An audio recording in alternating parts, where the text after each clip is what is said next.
Lente do Samba, chegando aqui em mais uma edição na TV Santa Maria. Aqui com vocês, Marcelo Cabala. Lembrando que esse episódio vai ao ar, esse podcast vai ao ar todos os domingos às 22 horas aqui na TV Santa Maria. Também no nosso canal no Spotify, também no YouTube. Depois também o episódio vai uma parte lá no Instagram da TV Santa Maria, em collab aqui com o podcast Lente do Samba. Lente do Samba chega aqui com o apoio da Verde Mugo, também apoio da Companhia de Passistas da Unidos também o Sérgio Silva, Sergião, presidente da Vila Brasil, e também apoio da Cunha Advogados. Então, essa é a edição de número 78 do podcast Lente do Samba. Hoje minha convidada aqui, Yara Druzian. Seja bem-vinda aqui ao podcast Lente do Samba, mais uma vez nesse ano de 2025. Bom dia, meu querido Marcelo. Prazer, né? Estar junto contigo agora falando em 78, né? 8 agora. 78 edições. Eu acho que eu participei da segunda. Na temporada de verão desse ano, né? Sim. Lá quando iniciou, né? Ontem a Aline Linhares postou o retrospectivo da edição 33, novembro do ano passado. Então, lindo, né? Essa trajetória, esse teu trabalho aí. Vamos avançando, né? Exatamente, né? Valorizando o carnaval, divulgando, enfim. A cultura de uma maneira geral, né? Exato. Quando tu esteve aqui no verão, né? A gente falou do concurso Rainha do Carnaval Municipal. E agora, né, para nossa alegria, vai ter, né, o Festival de Músicas Carnavalescas, que ano passado não foi realizado, né? Então, esse ano aqui chegando a 40 edições e 40 anos do festival, né? E um local novo também. Então, vai ser realizado dia 4 de dezembro no CADOS, né? Então, esse podcast está no ar até um pouco antes, né, do evento. Então, para o pessoal saber como é que vai ser essa retomada do festival, porque ano passado a gente ficou chateado por não ter sido realizado, né? Então, conta pra gente a edição desse ano e também se puder fazer uma retrospectiva do festival para quem vai estar acompanhando, porque hoje a gente está falando, né, de edições que vão avançando. O podcast tem chego em bastante lugares, assim, fora de Santa Maria, Porto Alegre, Uruguaiana, Cruz Alta, então, muito também pelos lugares que eu ando circulando, assim, então o pessoal fica interessado em saber. Então, antes de chegar na edição desse ano, fala um pouco pra gente do histórico do festival. Vamos relembrar um pouquinho, né? Então, o Festival de Músicas Carnavalescas, ele começou como Festival de Músicas Carnavalescas. Foi uma ideia do Luizinho de Grande, que era diretor-presidente do jornal Razão. Na época, eu trabalhava na Razão. E a gente pensou junto esse festival, né? O Luizinho foi uma pessoa que sempre pensou à frente do seu tempo, assim. Ele adorava esse envolvimento com a comunidade. Sim. Né? E ele queria muito valorizar os músicos e compositores de Santa Maria, e a gente criou, na época, então, a ideia dele, né, de fazer esse Festival de Músicas Carnavalescas. A gente começou nas primeiras edições realizando no Parque Tembé, e era uma coisa muito linda, porque era no parque, ali naquela quadra, ao lado do Centro de Atividades Múltiplas. E era estratégico, porque se chovesse, a gente tinha a alternativa B, que era colocar o festival no Centro de Atividades Múltiplas, que, na época, funcionava como um centro de eventos, né, de realização de eventos. Era um espaço maravilhoso, assim, com palco, com estrutura, enfim. Já era chamado de Bombril nessa época? Sim, ele começou a ser chamado de Bombril nessa época. E aí, na parte ao ar livre, na quadra do Itembé, tu era muito pequeno, não vai lembrar disso, né? Mas a gente tinha aquele barranco todo que dá ali. Aquilo ali era uma arquibancada natural. Né? As pessoas sentavam ali naquela grama, naquele barranco. A comunidade... De frente ao hotel ali, nas laterais. Isso mesmo. Então, a comunidade se mobilizava muito. Nós tínhamos as escolas de samba que mobilizavam também as suas comunidades, né? E aí o tempo foi passando. Durante algum tempo a gente fez ali naquele mesmo espaço. Sempre só música carnavalesca. Depois... o tempo foi passando, as coisas foram mudando, né? E vamos chegar aqui onde o jornal A Razão fechou suas portas, né? E o Alexandre me passou os direitos, então, do festival. 2015, acho que o jornal fechou, Isto. né? 16, 17, algo então, assim. de lá para cá, eu tenho realizado com Lei de Incentivo à Cultura. Quando era na Razão, acho que o meu primeiro evento em Lei de Incentivo à Cultura, meu primeiro projeto, foi com o Festival de Música. Porque estava aberto o edital, eu resolvi enviar e foi aprovado, deu certo. E a partir dali eu comecei a me dedicar a fazer projetos culturais. Antes assim de ter uma lei de incentivo, além do jornal, tinha apoio de outras empresas? Como é que funcionava? O Jornal Razão, ele tinha os eventos, que a gente chamava os eventos de verão. Então, sim. no comecinho do ano, a Zaira, o Luizinho, depois a Zaira, já negociavam aqueles eventos na época, com a Coca-Cola, digamos. Sim, né? que era bem forte na época de apoio cultural. Isto. Então, eles patrocinavam todo o período que era o festival, era o Rainha dos Balneários, Rainha das Piscinas, fazia um pacote dos bacana. Eventos de verão, que a gente chamava. Né? Então, aí a gente não tinha problema com o patrocínio, porque o jornal conseguia lá esse patrocínio com a Coca-Cola. E depois, claro, né? Hoje é impossível tu fazer um festival desse sem lei de incentivo, porque é um evento, é um projeto muito caro.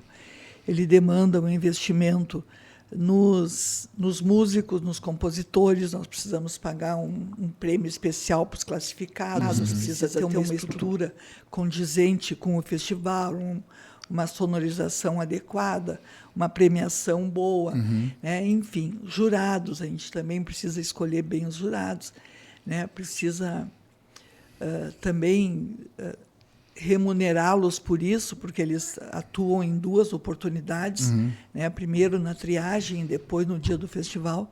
Enfim, sem lei de incentivo é impossível acontecer.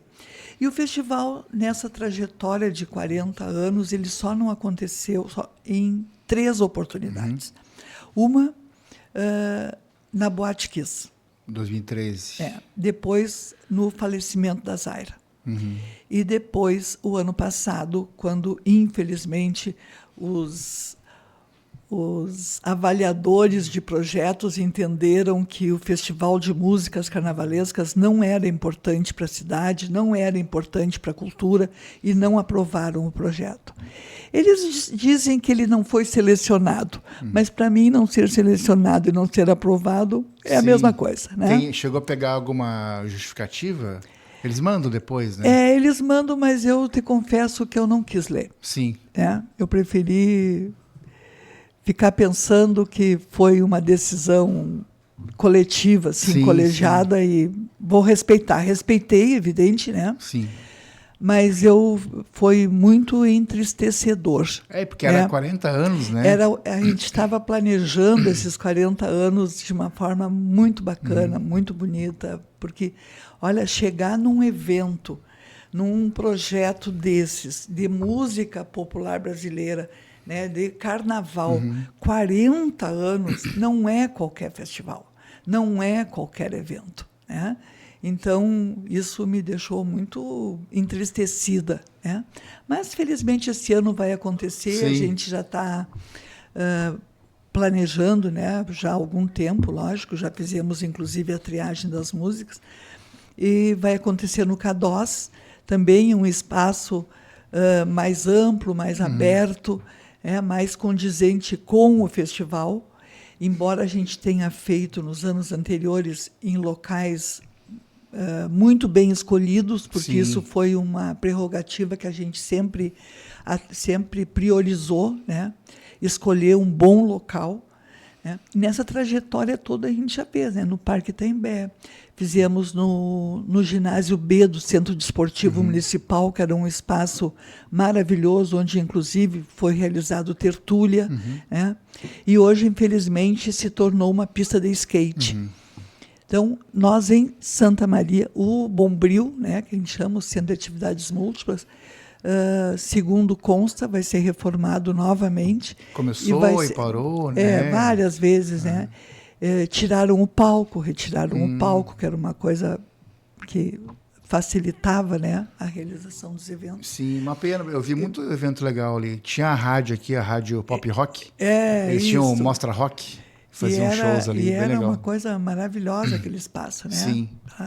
Dava, acho que 300 pessoas, mais ou menos, 200, 300 pessoas. Rainha de carnaval acontecia lá, na época, rainha gay.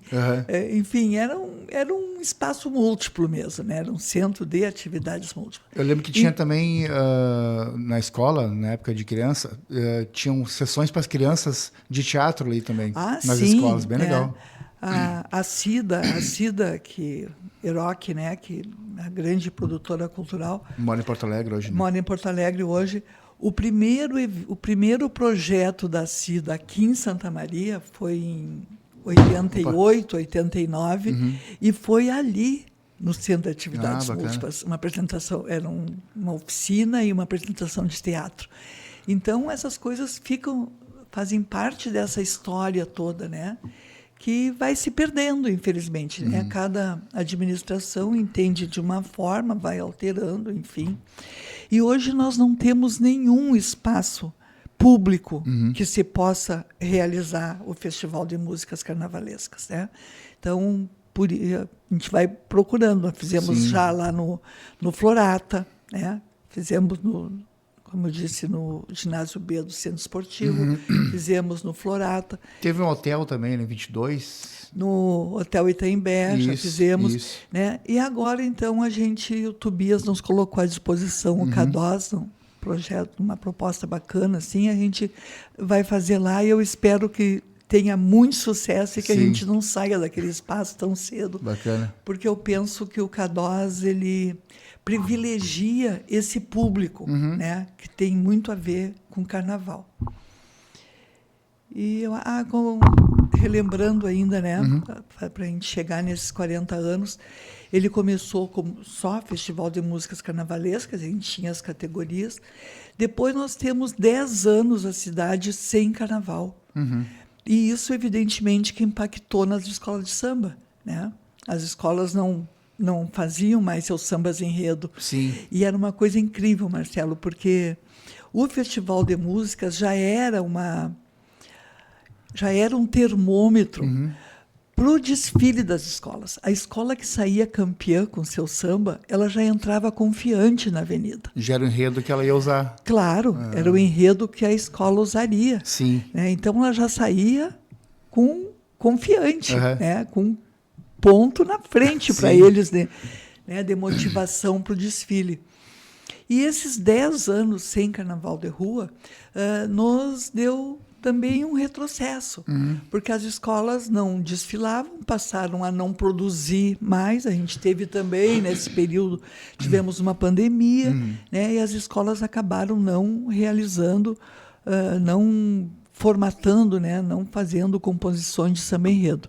Aí, para nós não pararmos, a gente manteve o festival, mas fomos buscando alternativas. Fizemos um ano Festival de Músicas Carnavalescas, incluindo o pagode, né, que foi um ano que o pagode aflorou, assim, e foi sucesso. E depois nós resolvemos, então, fazer o Festival de Música Popular Brasileira, fazer dois segmentos, Carnaval e MPB, né? E foi um sucesso. A gente teve esse ano quase 200 músicas inscritas em MPB, né? E tivemos no Festival de Música Carnavalesca, tivemos em torno de umas 60 marchinhas, né, inscritas, e de samba enredo as duas escolas, de Itaimbé Vila e a escola de samba de São Cepé. Né? Uma pena que as demais escolas não tenham participado. Sim. Né? Mas vamos pensar que elas estejam todas num período de readaptação, de reformulação nas suas diretrizes, nas suas estratégias, visando o carnaval fora de época, né, que vai acontecer em março, não competitivo, que tudo leva a crer que vai acontecer, né? Eu torço muito que isso aconteça. Está se especulando uma data depois do fim de semana do Carnaval de Cruz Alta seria Santa Maria, porque pega a sequência ali, final de fevereiro, Porto Alegre, depois primeira semana de março, Uruguaiana, depois Cruz Alta, e depois de Cruz Alta, no fim de semana não tem um carnaval. Deve ter, assim, tem Viamão, tem as cidades lá, Guaíba, que eu vejo que o pessoal cobre, mas não, o lance é não disputar com Porto Alegre, Uruguaiana e Cruz Alta, porque o que concentra mais público, né? O Carnaval 2011, 2012, que foi na administração do prefeito Schirmer, que Sim. nós fizemos uma retomada do Carnaval, que fazia também, não estava acontecendo, né? Isso não acontecia, o Carnaval do desfile de escola de samba. Sim, só é importante acrescentar que tu era secretária de Cultura nessa época. Né? Isso. Né? E nós fizemos essa retomada do Carnaval nesse período. Sim. E também foi uma coisa excepcional, assim, lindo. Né? As escolas iam na avenida e fizemos fora de época, seguindo a ideia de Uruguaiana. Sim. Fizemos após Uruguaiana. Então, as escolas foram buscando parcerias com as próprias escolas de Uruguaiana e apresentaram um carnaval excepcional em Santa Maria, né, nesse tempo todo. Mas voltando para o nosso festival, sim, não, eu acho a gente vai conversando, né? Porque carnaval é tão bom. Eu quero esse ano, no próximo, né? Vestir minha baiana, viu? Eu vou desfilar na minha ala de baiana. Porque... É importante falar que era também, né, da Unidos Itambé, né? Baiana da Unidos Itambé. Vocês começaram aquele movimento de ter baiana na escola, né? Tu contou para mim uma outra oportunidade. Eu sou a baiana mais antiga do Itambé, viu? Eu acho que hoje até sou a mais velha também. Não sei se tem alguém mais velha do que eu. Mas eu acho que a escola também não tá com essa não, a gente tá buscando, né? Agora o presidente Edson deu essa incumbência, né? Yara, vamos buscar as baianas aí, nós vamos botar as baianas na rua, né? Rodar as baianas na avenida. E eu tenho convidado algumas pessoas e as pessoas vêm com bons olhos isso, né? Bacana. Que, na verdade, lá quando a gente começou, década de 70, eu acho, começamos a desfilar como baiana, foi uma ideia da Zaira, né? A gente pertencia ao Itambé, a Zaira e o Luizinho moravam ali no Parque Itambé, e resolvemos desfilar. Na época era meio complicado desfilar em escola de samba, né? E aí a Zaira e Ciara, acho que tem uma ala maravilhosa que a gente pode desfilar, que tem muito respeito, tem muita respeitabilidade, que é a ala de baiana. E aí nós fomos. Então, na verdade, era uma ala de pessoas de mais idade. Na época, a Zaira e eu eram mais novinhas, né? E a gente quebrou, assim, esse ponto dela de baiana, e depois a Zaira parou e eu não parei mais. Eu só não desfilei como baiana no Itambé nos anos em que não teve carnaval, obviamente, e nos anos em que eu fui secretária, que daí, por uma questão ética, eu resolvi não desfilar. Mas eu amo rodar minha baiana na avenida. E já vi tu rodando a baiana também, quando uma coisa não te agrada, rodar a baiana no sentido de que temos que fazer isso, fazer aquilo, né? Rodar a baiana tem vários sentidos, né? Exatamente. Eu sou bem perfeccionista, sim, eu gosto de perseguir os objetivos que eu estabeleço na minha vida de forma coerente, correta, lisa, né? E é isso. E também uma coisa que é interessante pensar também, que tu falou que o festival ele era sempre samba enredo e mais para a escola de samba, também teve começou a inserção da marchinha, né? Sim, junto nas músicas carnavalescas, né? Então, na música carnavalesca a gente tem samba enredo e marcha. Sim. Né? E temos a MPB, daí a música popular brasileira, onde o samba, por exemplo, entra lá na MPB. A gente teve bastante samba inscrito na MPB. E tem coisas muito lindas, viu? Olha, a gente fica impressionada assim, com a qualidade das letras, das composições, a qualidade das músicas, né? É uma coisa fantástica, assim. E realmente esse número de músicas inscritas mostra, né, a credibilidade do festival e a ânsia que os músicos e compositores têm de participar de festivais. Até eu estava olhando aqui os músicos, sempre músicos que acabam voltando no festival, né? O próprio Estevam Pereira, o Jorge Meric, que ganhou em 23, com a Eunice Tebé como o Samba Enredo. Está participando de novo, a música do Milico. O Zumar também, que é mais do movimento nativista, que também botou uma música lá. Foi selecionada agora. A gente tem muita gente boa ali, gente. Olha, assim como nos festivais nativistas que a gente realiza, né, o de Stella e eu, a gente percebe assim que os mesmos compositores que estão aqui no festival na Tropiada do Arroio do Só são os compositores que estão na Tertúlia, os compositores que estão na Califórnia, né? Então isso mostra esse desejo que eles têm de ter um espaço, de ter um palco para mostrar a sua arte, né, a sua obra. Sim, falando brevemente, né, porque aqui nesse ano e em toda a história desse podcast, que a gente iniciou em abril do ano passado, nós chegou a acompanhar, né, na época, a entrevista com os pré-candidatos da prefeitura. Ao longo do tempo desse podcast, já na edição aqui 78, a gente falou bastante sobre cultura popular também, carnaval, samba. Entrevistamos uma menina flautista que tocou lá no Boi Caprichoso, garantido lá no Festival de Boi Bumbá de Parintins, a Stefana Johnson, do Garantido, que é o Vermelho e Branco. E também a Marina Monteiro participou aqui junto nessa gravação. Então a gente falou também sobre o movimento nativista, a Aline Linhares, que já foi rainha do carnaval, também transita nesse movimento, né, de música nativista, declamador. Então, na poesia, né? Então ao longo do tempo do podcast a gente foi também abrangendo outras culturas e a música gaúcha também, e também sobre cultura popular. Então fala um pouco pra gente brevemente desse festival que tu realiza hoje, né, o Tropiada? A Tropiada a gente começou no distrito do Arroio do Só. Para ter ideia, nós tivemos, neste ano, que ele aconteceu em julho, nós tivemos mais de 300 músicas inscritas no festival. Então, os nossos jurados tiveram bastante trabalho para escolher 12 músicas dessas 300 e poucas. Né? Agora, não vou dizer exatamente, que eu não estou lembrada. E também ele mobiliza a comunidade. A gente resolveu fazer no distrito de Arroio do Só, para dar visibilidade ao distrito, que, na verdade, foi um grande distrito há um tempo atrás, né? Um distrito que contava com hospital, tinha hotéis, né? E tinha 2 hotéis no Arroio do Só. E com o fim da ferrovia, isso tudo foi por água abaixo, né? Terminou. E a gente resolveu, meu marido é da Arroio do Só.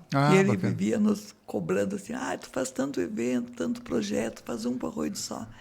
Aí, conversando com a Auristela, a gente resolveu criar, então, um festival de música nativista lá no Arroio do Só. E foi um sucesso, foi uma coisa linda, assim, e está cada ano se fortalecendo mais. A gente já conseguiu levar Fagundes, né, no show de intervalo.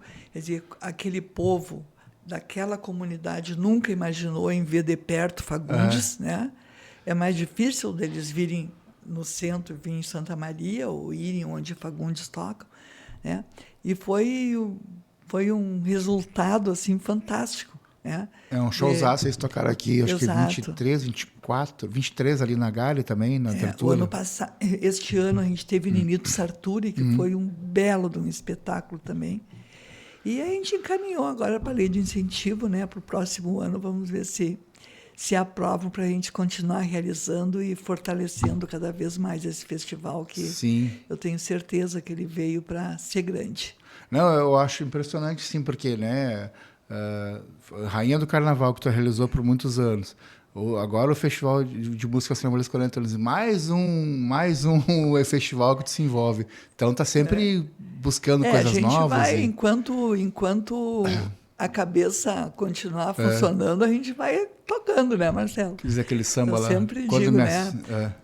Os olhos não são mais os mesmos, o ouvido não é o mesmo, mas enquanto a cabeça me permitir fazer o que eu gosto e o que eu amo, eu vou perseguir nisso. Sim. Né? Que é realizar projeto cultural. Eu sou ficcionada, assim, eu sou apaixonada por projetos culturais. Querendo aquele samba da Alcione? Quando as minhas pernas não puderem mais aguentar. Exato, esse eu acho que é o meu símbolo. Aí tu pode dizer, deixa o sambista, tu pode falar, deixa o sambista, deixa o nativista, deixa o carnavalesco, tu pode deixar para várias, que ali ela fala, deixa o sambista mais novo, mas pode deixar. Eu te confesso que eu já estou pensando nisso, né? Eu acho que mais um tempinho Sim, não, curto foi só uma referência. A gente precisa dar lugar, espaço para outros, né? Mas eu quero muito que não se percam esses projetos, né? Que fique alguém... Estou pensando em algumas pessoas, já quero começar a conversar, porque a gente vai precisar de gente que pense como nós, né? No nativismo, como Oristela e eu, né? No carnaval da mesma forma, né? Com seriedade, com foco, com equipe, e com tudo de melhor, assim. A Auristela sempre trabalha contigo nos eventos, eu vejo ela sempre há muito contigo. tempo. A Auristela, eu passei a conviver mais com a Auristela quando trabalhamos juntas em 97, 98, na prefeitura, né? Quando eu fui secretária também, ela trabalhava na Secretaria da Cultura. E a gente se conheceu ali. E a Auristela é uma referência, né? Sim. Não tem...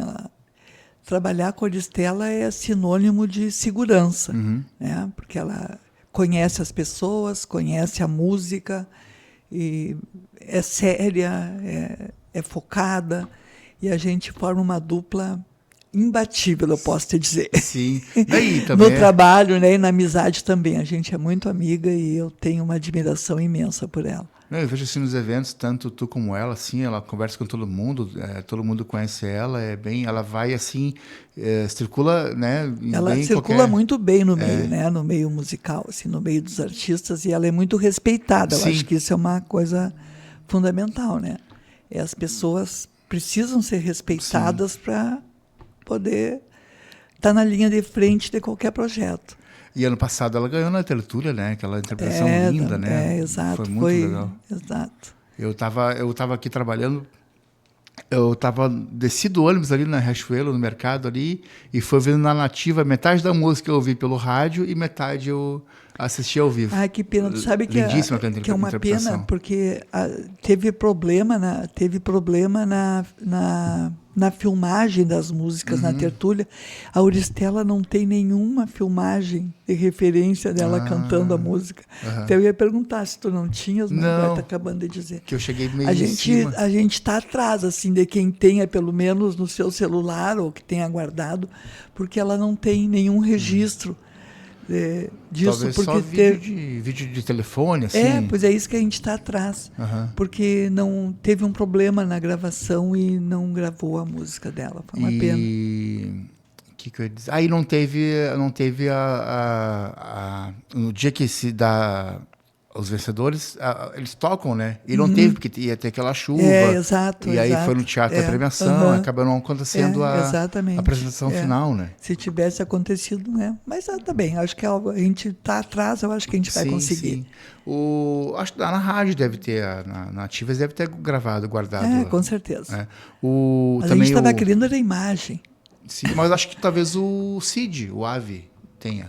Pode ser. Pode ser. Até boa lembrança. A Aline estava comentando com ele, eu lembro. Boa lembrança.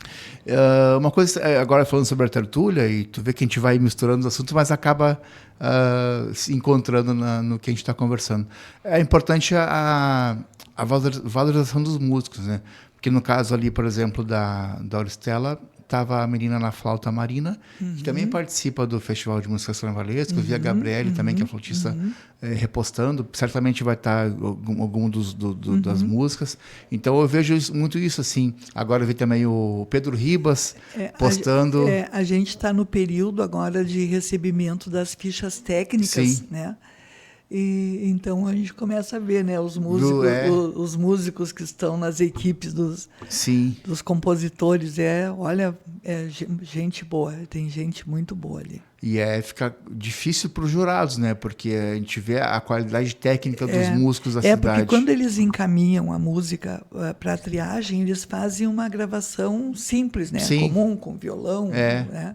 Violão e voz, alguma... Depois se aperfeiçoa. E depois, claro, para apresentação dos finalistas, eles buscam daí os músicos, né, para formar a sua equipe e fazer uma apresentação condizente. Uma coisa que é importante falar, né, a gente falou desse acontecimento com a Oristela que não tem uma gravação do dia, como é que se dá depois? Porque eu lembro que os outros anos, tanto o Carnaval quanto a Tertúlia, saiu o álbum depois, né? Não sei se vocês chegaram a ter isso no Festival de Músicas Carnavalescas. A gente tinha o CD, né? Sim. A gravação do CD. Hoje nós não temos mais CD porque a gente não tem mais nem onde colocar o CD, né, Marcelo? Sim. Nem nos carros não tem mais o lugarzinho que a gente colocava o CD. Em casa a gente não tem mais. Então a gente tem as gravações, fica, né, no YouTube, com a filmagem, é a referência que a gente tem. Ah, tá. Uma coisa que é importante falar, como é que vai ser a estrutura, assim, vai ter a transmissão em vídeo? Sim, vai ter a transmissão em vídeo. E também uma coisa que acho que é legal fazer, né, certamente a equipe do som... A transmissão em vídeo começou a se fortalecer na pandemia, né? Ah, sim. Nós nem na pandemia deixamos de realizar. A gente realizou lá no Tênis, no ATC, num ambiente fechado, né? Com a transmissão do festival. Sim. Então, a gente nem na pandemia deixamos de realizar o festival. Eu acho que é legal pensar, assim, como o Carnaval do Rio de Janeiro tem feito agora, tem um desfile, tem o álbum, né, no Spotify, YouTube, enfim, oficial. E depois do Carnaval, eles lançam as gravações ao vivo. Então, eu acho que é uma coisa de se pensar, lançar um álbum ao vivo, larga aí no Spotify, no YouTube. Com certeza. Que aí faz um recorte ali, porque fica uma memória, né, do festival. Essa memória que a gente... não está acostumada a criar, né? As Sim. pessoas de uma forma geral, e eu sou adepta à criação da memória. A gente tem que ter para valorizar, né? Porque não é o evento de hoje. Ele chegou até aqui porque teve muita gente trilhando esse caminho. É um trabalho de muitas mãos, muitas cabeças, muitos corações. Então, é assim que funciona. E para o artista que for ganhar, que for selecionado com a música campeã, tanto do Carnaval quanto da Marchinha, do samba, da MPB, é legal ela ter um registro ao vivo lá. E certamente a equipe de som que vai estar vai ser muito boa, né? A gente, desde que começou o festival, que nós começamos a realizar, era o Neron. Sim. Para mim, o Neron era uma referência assim, em sonorização, né? Quando eu estava na prefeitura, Tertúlia, Carnaval de Rua, era sempre o Neron. O Neron agora mora em Capão da Canoa, ele está se dedicando a um outro projeto, e ele não sonoriza mais. Até o ano passado ele ainda veio, já não trabalhava mais na área, mas ele ainda veio. Agora esse ano não, esse ano vai ser o Kleber, né, que também é uma boa sonorização, e ele já fez para nós o festival lá do Arroio de Só, a Tropiada, e foi um sucesso, assim, foi muito elogiado o trabalho de som da equipe dele, então vai se repetir aqui no Cadoso. Legal. Não, ele o Kleber, já grava ali direto, tira a gravação ali, depois dá uma tratada e vão lançar esse álbum ao vivo aí do festival. Exatamente. A gente vai ter o painel de LED, vai ser lindo, acho que vai ser... Bacana. Tenho certeza que vai ser um lindo festival para a gente poder resgatar esses 40 anos aí de vida. Eu não conhecia o Cadoso ainda, fui agora, teve o seminário do Carnaval, né? E teve uma noite de integração lá com as escolas de samba, e eu fui lá conhecer, achei muito legal, e já sabia da data, né, do dia 4 de dezembro. Eu disse, nossa, realmente aqui é um espaço muito legal, né, para o Festival de Músicas Carnavalescas. Tem um belo palco, né? Agora até eles lançaram um palco coberto, novo. Né?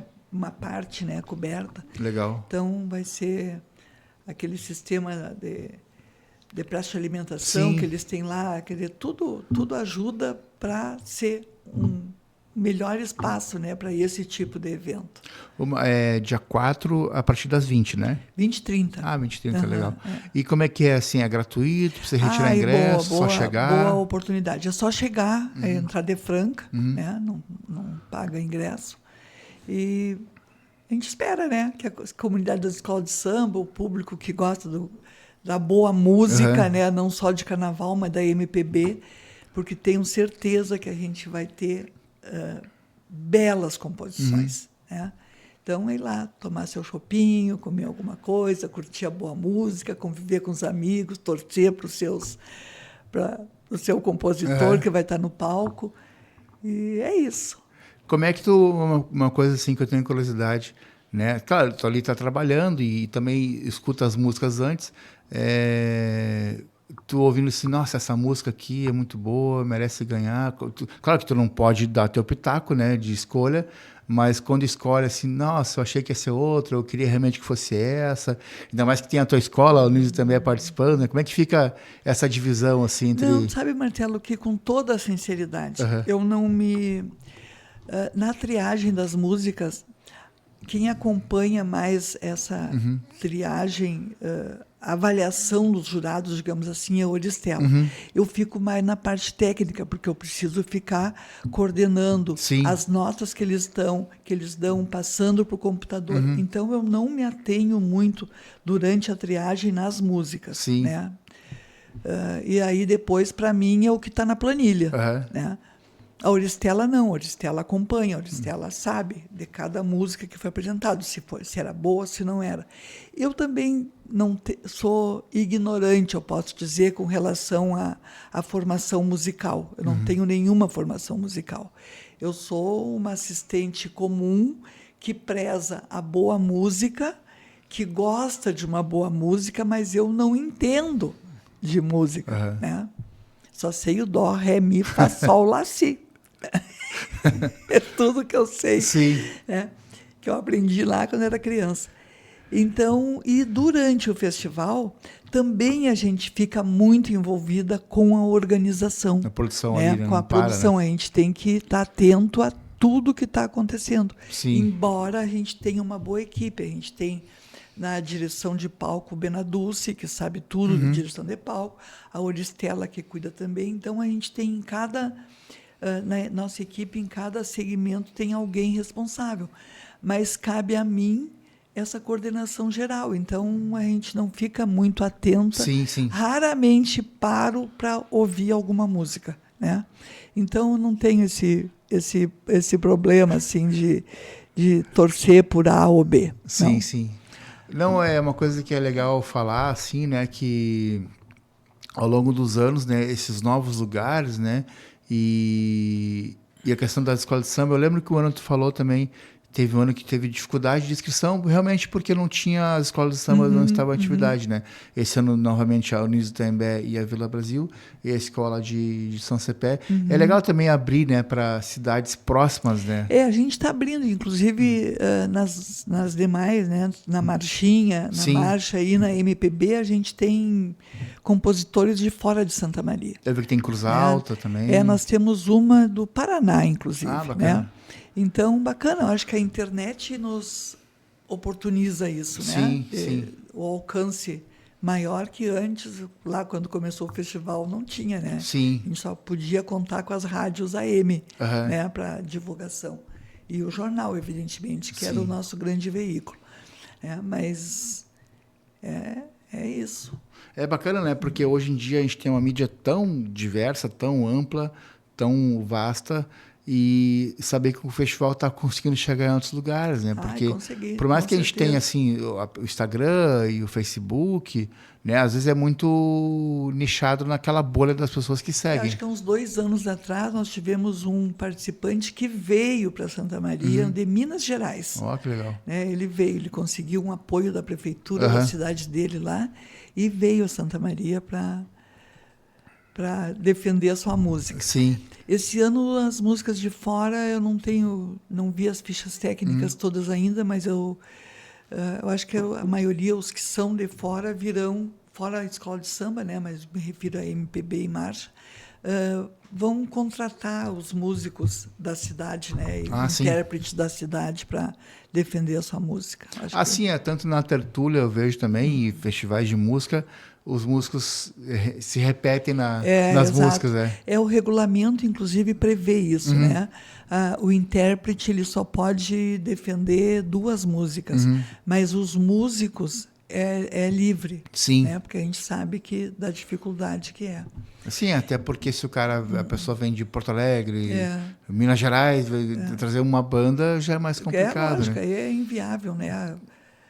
A gente não pode mais dizer hoje que é ajuda de custo, né? Hoje a terminologia é premiação especial. Sim. Então, essa premiação especial que nós conseguimos dar, ela é pequena, né?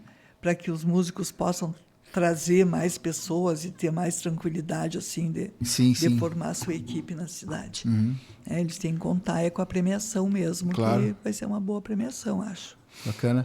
E, bom, agora falando um pouquinho, né, sobre essa retomada do festival, né, importante também que eu te perguntei lá no WhatsApp, tem equipe de mídia? Não, já tenho.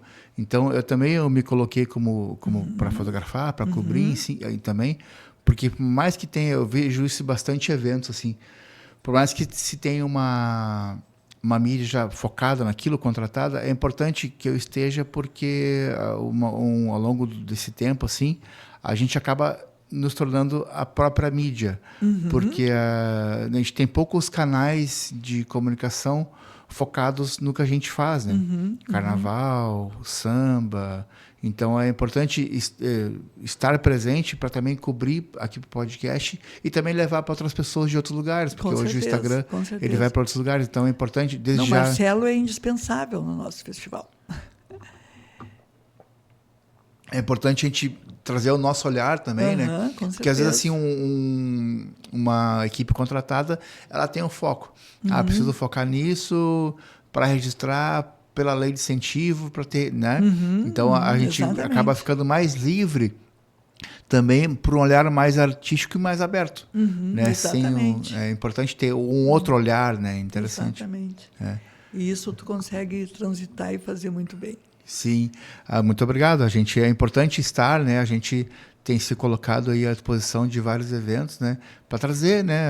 Perspectiva do que está acontecendo. Tanto agora teve o seminário, né? Do Carnaval ali no Lab, né? E também aproveitando aqui, né? Não tem como fugir dessa pauta que é o nosso Carnaval, né? Qual que é, do tempo que tu assistiu ali, qual que é a tua impressão ali do que aconteceu ali no Lab Criativo, no seminário do Carnaval? Eu penso que foi uma bela iniciativa, sabe? Eu acho que a gente precisa começar a discutir carnaval.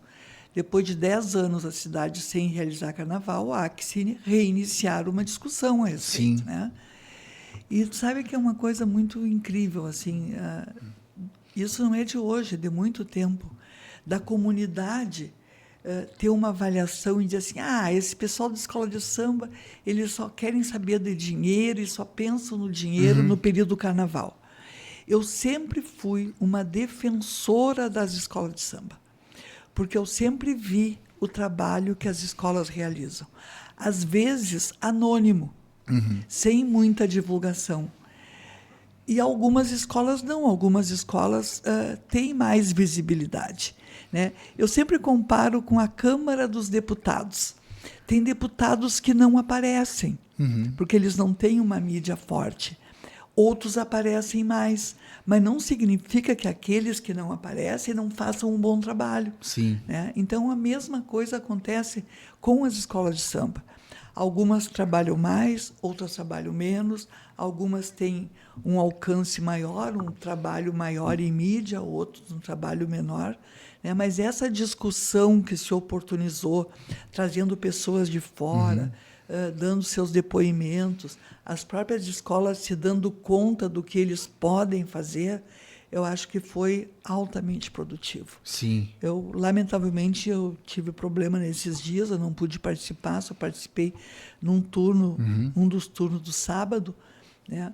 Mas o que eu assisti, o que eu acompanhei pelas redes sociais foi altamente produtivo. Olha, de parabéns, né? A Câmara de Vereadores, a Prefeitura Municipal, as escolas de samba, e por terem oportunizado isso.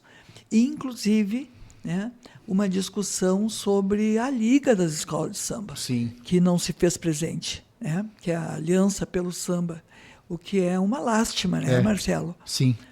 Uma entidade que congrega, ou deveria, congregar as escolas de samba não se fazia presente num evento como esse, né? Eu soube depois que as escolas estão se mobilizando para criar uma outra entidade, né, e eu sou favorável a isso, apoio essa ideia, né, porque realmente tem que estar numa entidade quem está a fim de trabalhar. Quem não está a fim de construir e de trabalhar não precisa estar na entidade. Sim. Né? Hoje eu faço parte de um clube de serviço, do Lions Club, e a gente tem muito, muito claro essa filosofia do servir, do fazer. Né? Então, é isso. Quem não tiver a fim de servir a comunidade, de servir a cultura e de fazer a cultura, não se estabelece. Né? É super, super legítimo, né, que se queira criar uma nova liga, associação. Porque eles não têm nem a documentação, né, Marcelo, que precisa, faz mais de ano que encaminharam a documentação. Sim. E a documentação não acontece. Eu posso dar até um exemplo, eu faço parte da Associação Amigos do Museu de Arte de Santa Maria. E nós fizemos uma assembleia para alteração do estatuto, porque o nosso estatuto da associação tinha muitas coisas, muitos artigos para serem substituídos. Nós fizemos a assembleia, anotamos o que foi aprovado para alteração. Eu entreguei no cartório numa segunda-feira. Na quinta-feira, a pessoa responsável me deu um retorno de alguns ajustes que precisavam ser feitos dentro da legislação do Código Civil. E na sexta-feira, a gente estava recebendo o nosso registro com a nossa alteração do estatuto. Então, não justifica que uma entidade como a Aliança pelo Samba fique mais de um ano sem ter essa resposta, né? Por quê? Porque certamente tinha adequações que não foram atendidas. Solicitadas devem ter sido, não foram atendidas. Não foram avançadas e solucionadas. Exato, então é isso. Sim, e inclusive esse seminário, é importante falar aqui, antes mesmo do início do podcast, antes mesmo de ter os pré-candidatos a prefeito, eu consegui ouvir quase todos, e inclusive ouvi o prefeito que foi eleito, né, esteve aqui, o Rodrigo Décimo, e gravei com ele agora lá no seminário também. A primeira pessoa que eu convidei foi a Aliança pelo Samba. Então, por falta de resposta, até hoje, tu vê, edição 78. Então, desde a primeira, passou 78 edições e não vieram ainda aqui. Certamente não vão vir e certamente vou entrevistar a nova liga. Né? Então, isso aí. Inclusive, tu que é uma pessoa... Porque temos pessoas comprometidas, né, com o carnaval, que podem levar para frente essa associação. Então, Inclusive, esse seminário foi bem focado em legalização. O que falta? Falta isso no X, o que falta encaminhar? E tu, que é uma pessoa que já foi secretária da Cultura, faz os teus eventos, sabe que isso é importante, então o pessoal está buscando isso, né, cada vez mais. É importante falar sobre isso também. Inclusive, o desfile, que nesse próximo ano não será competitivo, né, mas terá regras. O desfile... inclusive o local, né? Porque o nosso local, o que tínhamos, que era a Avenida Liberdade, hoje está inviabilizado pelas árvores que temos no canteiro central. Então, já se buscou, né, um outro espaço, está se buscando. Tem uma nova perimetral que foi aberta, foi inaugurada. Acho que lá na Dom Ivo, né? Isso. Se tirou a data do dia 21, vamos ver se 21 de março, vamos ver se ela se concretiza para a nossa alegria. É isso aí, eu acho que é ter gente comprometida. Estou vendo que a Prefeitura está muito interessada em realizar, né, o Carnaval, a Câmara de Vereadores também, o vereador Sequim, que começou com essa frente parlamentar do Carnaval. Então... é assim, né, Marcelo? Ninguém consegue fazer nada absolutamente sozinho. Sim, né? Verdade. Precisa ter equipe, precisa ter grupo, precisa ter pessoas comprometidas. Eu acho que o poder público, representado pela Prefeitura e pela Câmara de Vereadores, acharam esse caminho, estão trilhando de forma muito positiva, e o resultado só poderá ser positivo, né? Vamos torcer que dê tudo certo. Vamos torcer, né, que as escolas. A Itembel, tenho certeza que vai bonita. Sim. A Vila Brasil, tenho certeza que irá bonita também. Sim. Né? Vamos aguardar as demais escolas para ver como vão. A Barão está se reestruturando também, né? Temos uma pessoa incrível lá que é da comunidade também, respondendo pela escola. Então vamos ver, temos mais a Camobi, a Império da Dona Norte, que está se reestruturando também. Então acho que são 5 escolas, né, que a gente vai ter. Muito obrigado, né? Eu te falei aqui antes de a gente começar a gravar, quando a pessoa volta, porque ela tem conteúdo, tem o que dizer, e por nossa alegria, segunda vez estou aqui nesse ano, na temporada de verão, e agora para falar do Festival de Música Carnavalescas, a gente falou um pouquinho de cada coisa, né? Porque a conversa vai para vários caminhos, então te agradeço mais uma vez aqui a tua presença aqui no podcast. Eu que agradeço, Marcelo. Eu quero dizer muito obrigada para ti, né, pelo trabalho que tu realiza, que é fundamental, e pela oportunidade que nos dá, né, para nós, produtores culturais, poder divulgar os nossos eventos. Isso me permite um segundo só. Os nossos clubes de Lions, os 5 clubes da cidade, junto com o Hemocentro, estão promovendo uma campanha de doação de sangue chamada Grenal pela Vida. Havia anúncio no rádio ali. Quem está nos assistindo aí, esteja disposto, é só entrar em contato com o Hemocentro, agendar o seu horário e vá lá, né? Porque doar sangue é doar vida, né? Maravilha. Então, tá bem. Muito obrigada. Muito obrigado, então. Até uma próxima edição do podcast Lente do Samba.